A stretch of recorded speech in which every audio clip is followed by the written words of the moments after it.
Marie Antoinette was born an Austrian archduchess, a daughter of the powerful Empress Maria Theresa. Her childhood in Vienna was comfortable and carefree, but royal lives were rarely their own. At the tender age of 14, her destiny was sealed by a political alliance. She was sent to France to marry the future King Louis XVI, a move designed to secure peace between two former enemies.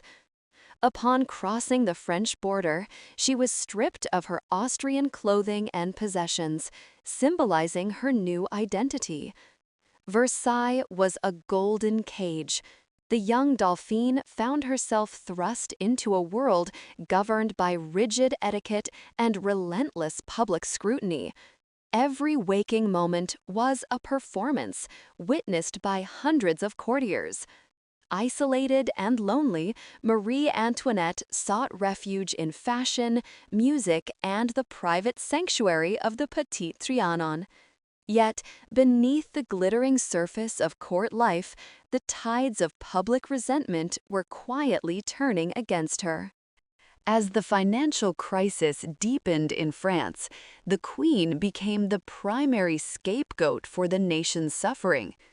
Pamphlets labeled her Madame Deficit, falsely blaming her personal expenditures for the empty royal treasury.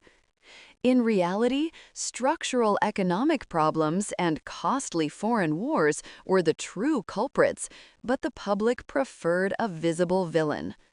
Contrary to popular myth, she never uttered the infamous phrase about eating cake, but the revolutionary anger was too fierce for truth. When the French Revolution erupted in 1789, the royal family's secure world shattered. They were forced out of Versailles and eventually imprisoned.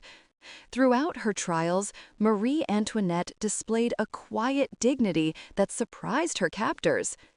Even on the morning of her execution in 1793, she maintained her composure, accidentally stepping on the executioner's foot and apologizing as her final words. Her tragic end marked the definitive and bloody close of an old era.